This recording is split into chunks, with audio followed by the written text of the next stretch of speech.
to His Wife, Her Husband, where we talk all things faith, family, finance, fitness, and fun. We fitness fun in here.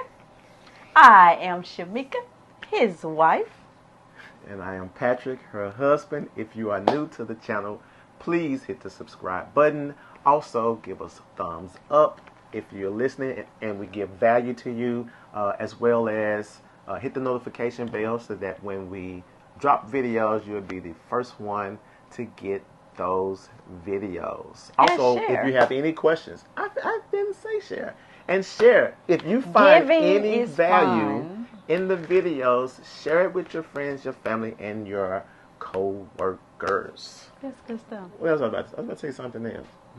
Patrick and I would like to share with you on the topic of agreements, the power of agreements. So, one thing that I would like to share is that is what marriage really is all about. It is two individuals, a husband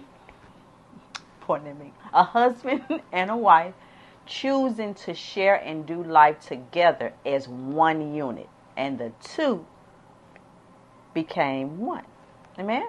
So, Amen. Now, their power of agreement is not just reduced to relationship, but within their relationship, you want to make sure that you are on one accord in all things. Mm-hmm. We at the beginning, we're in the first quarter of 2022. And so many of us set goals, or we have plans for new beginnings, or we want, we made resolutions, or whatever the case may be. Mm-hmm. And you may have some individually, as well as you may have some as a couple. Well, either way it go, you have to make a commitment and you have to make a decision that this is what you're going to do. Mm-hmm. A lot of times our minds may be divided. We'll say one thing, but we're thinking another thing. That means that we are undivided, that we are not... that we are divided. That we are divided. Thank you. That we are divided.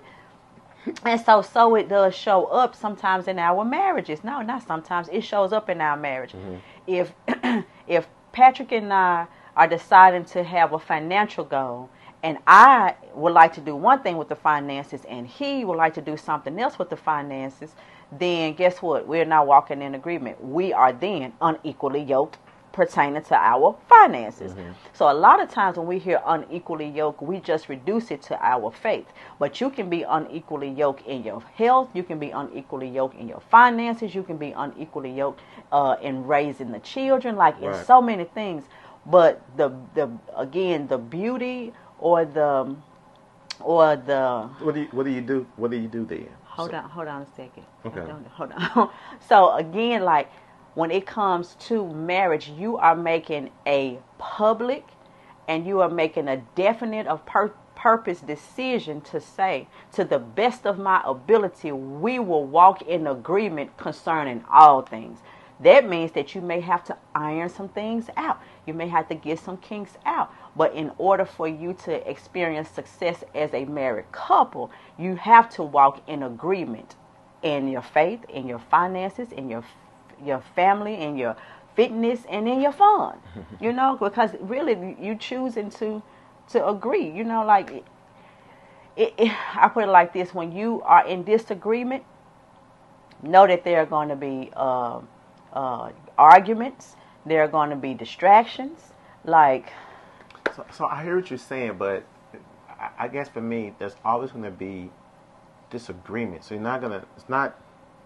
For me, it's not picture perfect. I'm not saying it's not going to be disagreement. So what happens when we disagree? Like what has to take place in that particular point of, or that particular time of disagreement? Disagreement. That's a good question. What do you like? What do you believe? I know it's kind of no. It's good. No, that's good. Actually, that's a really good question. But one of the things that you actually shared with me when we were experiencing some disagreement, like I forgot what the subject was, but one of the things that you shared with me was we agree to some term, right? So, I may not want to choose what you said, but it's like, let's come to a compromise where it's like, you win, I win, let's try this out, and then you can revisit it if you don't get the results that you're looking for. So to add to that is what I would say.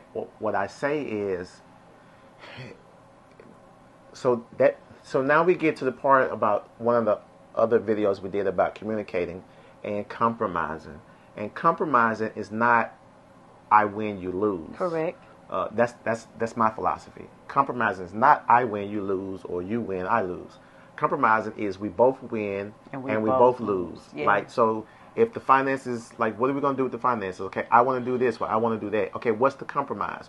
Where can we both win and where can we both lose? Where do we both win? Where do we both lose? We come to a term of agreement. What do I give up? What do you give up? What do you get? And then, therefore, you try that out.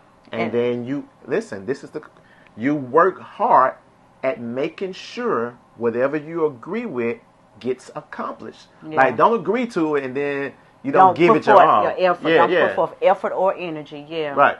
So you do that, and I think that helps out in any place where you're unequally yoked, other than spiritually. But then, so because one of the emails we got was, they were looking at our testimony, and we were spiritually unequally yoked. Like, you're still gonna have, like, what's the compromise there? You feel what I'm saying? When it comes to that, and I'm glad you brought that up. When it comes to that, you just make sure that you do not force your belief in what you want on a person. Like, you have to be gracious and you have to be patient as they come to understand. Like, it's about communicating. So if I say, I can remember when it was you and, we were going through our season or whatever. And so one of the things that I found that we both agreed on was, like, valuing our friendship. Right. And knowing where I was. So what I did was like, okay, I'm not going to make you choose the Lord. I'm not going to make you, like, come to church, but would you at least see where I'm going? So in the event something happened to me, you could come, you would at least know where to find me. Right. And so that's what that was. But I can remember also, and I don't think I shared it in that video, that when I was praying and wanting that change, like, I can remember when Patrick would come home, and guess what? I had to show interest in what he was doing. What's up, son? And so it's not always like you browbeating them with the Bible or browbeating them with your faith, but it's like it's like you being patient and you being gracious to still have that communication. Why? Because we are married. At the end of the day, it's a lot of things we may not agree on, but you could possibly win that person over just by being patient and letting them ask those questions and, giving them space to air their concerns, Right. So I guess the power of agreement in this situation is, so let me go here. One of the responses we got was they were together and should they stay. Now, in this particular situation, the spouse isn't abusive. So a lot of times we're giving advice. They agree. That's peace, though. The spouse isn't abusive, and there's nothing. They just believe two different things. And I was trying to look for the video where Dr. Tony Evans was talking about his dad and how his dad never left his mom. His dad had given his life to Christ, but his mom, I don't know if his mom was atheist or whatever. She was just resistant to the faith at the time. Yeah. But so here's what Shamika was saying, and I want to say it the same way, just different, is there was no forcing the Bible down her throat. It was just, he just loved her from the love, with the love of God. And just over time, she began to soften her heart toward the way God began to soften toward the way Dr. Tony Evans' dad began, just loved her, and she surrendered one day. So again, that's just one of those unequally yoked answers, and just remember, like, with agreement to be willing to give it a try, to just walk together, because really and truly, when you walk in agreement, you can get so much more done. Right. You can get so much more yardage or footage through life when you are walking in agreement. It's kind of like, to me, I think about in my elementary school days, and we would have May Day, and we would have a 3-legged race. And so, you know, 2 of your legs would have to be tied together. So it's 2 people, but they have to create a pattern, or they have to create a rhythm to get to that finish line. That's what the power of agreement is when it comes to marriage. Like, we are now yoked together, and it's better for us to talk or gain that rhythm so we can get to the finish line. And we may not have to be first, but we at least want to finish as one. Like, we agreed and committed to that. You want to make sure with all that is within you that you do your part to at least go with it. Maybe you didn't think of it, but it makes sense. Go with it. Go with the flow. So Shamika, so we're not financial advisors, we're not financial advisors. However, we have experience with finances. Stop interrupting me. Why not? We are not financial. We're not financial advisors. Period. We have decided this year. So y'all know the 52-week challenge? I hope y'all have.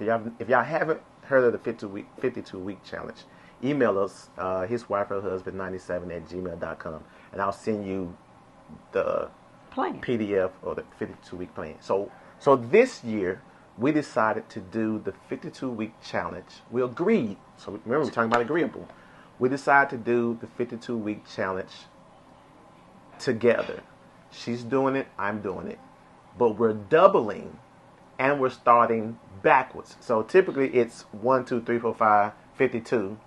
We're starting 52 to 1, but we're doing it double. So the first one's 104, then 102, whatever the case may be. And so we're going through that, but it's something that we agreed upon, and it's just the wow at seeing it come to pass, and it's like it's manifesting, and we're like, it has gained momentum. It has gained momentum, and it has given us so much more power to walk in agreement, and so many other things. It's like we are now wanting to discover so many other things that we can walk in full agreement with. Not to say that we were not walking in full agreement, but it's like some things that we were considering, dreams we wanted to come true, and it's just like we just never put our brains together to get it done, to make the dream come true. So so again, we're always asking for your comments and your feedback. I think we talked about a few things within this video, and just kind of let us know what you think about that. You know, do you agree with us in terms of the agreeing, even though we're equally yoked spiritually, meaning, you know, you're a Christian, they're not Christian, but there are other things that you can agree on and allow the relationship and the marriage to grow between you and your husband, and your husband and your wife. And let us know what you think. I want to say something again too. Okay. So in some cases, it's okay to agree to disagree. Like, you may say, let's just revisit this. So everything, everything don't have to be actually resolved right then and there. But say, I'm not really with you, but I do want to be with you, and I want to strongly consider, let me step away. So at that moment, you are choosing to agree to disagree for the purpose of what? Coming back together to come to an agreement. Because if it's oppressing or something that is pending, it has to get done. Because you're going to say something, somebody, like the fellas will get to the barber shop, you know what I'm saying, my wife, bro, she was like, and then the girls, women at the beauty shop, and they're like, you understand, fam, she was right. And then he'll come back, baby, you was right, baby. Now he ain't gonna tell him he got advice for somebody else. He just, baby, you was right. I was thinking about it, anyway. So, look, thank you guys for tuning in and being a part of this particular conversation. We look forward to seeing you in the next video. Take care.